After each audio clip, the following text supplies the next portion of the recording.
भारतले नेपालको जग्गा मात्र हैन नेपालले पनि भारतको जग्गा धेरै ठाउँमा मिचेको रहेछ। सुनिन्थ्यो भनेदेखि प्रधानमन्त्रीले के भन्ने गर्थे भनेदेखि भारतले चाहिँ नेपालको भूमि मिचेको छ भनेर भन्ने सुन्दै आइएको थियो। तर यो पटक चाहिँ अलि अनौठो खालको जवाब सुनियो। प्रधानमन्त्रीले के भन्नुभयो भनेदेखि नेपालले भारतको भूमि मिचेको रहेछौँ, हामीले पनि मिचेको रहेछौँ, म प्रधानमन्त्री भएपछि थाहा भयो भनेर जो भन्नुभयो नि, यसलाई कसरी बुझ्नु भएको छ यहाँले? वास्तवमै त्यस्तो हुन सक्छ? धन्यवाद सर।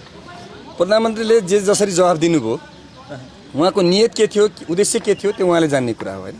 तर पनि हामी सही थियौँ भन्ने कुरा यसले पनि पुष्टि गर्छ। हामीले जुन प्रतिसभा नियमावलीमा व्यवस्था गरिरहेको छ नि, 3 दिन अगाडि प्रश्न दर्ता गर्नुपर्ने र त्यसको तयारी गरेर प्रधानमन्त्रीले दिनुपर्ने भन्ने कुरा त्यसै त्यो व्यवस्था गरेको थिएन होला नि। सबै कुराहरूलाई हेरेर गरिरहेको थियो होला। उहाँ हचुवातालमा आउनुभयो, हचुवातालमा बोलेर जानुभयो र यो गम्भीर कुरा बोलेर जानुभयो। गम्भीर चाहिँ राष्ट्रघाती कुरा, गम्भीर राष्ट्र देशद्रोह कुरा बोल्नुभयो हैन। यसप्रति हाम्रो गम्भीर आपत्ति छ र म खेद व्यक्त गर्न चाहन्छु। कहीँ पनि नेपालले कुनै पनि देशको भूमि मिचेको छैन, मिच्न पनि हुँदैन।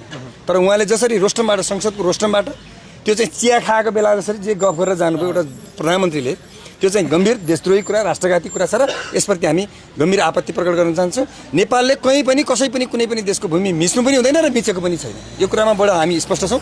दोस्रो कुरा, लिपुलेक, कालापानी, लिपियाधुरा हाम्रो भूमि हो, नेपालको भूमि हो। त्यसमा कुनै विवाद छैन।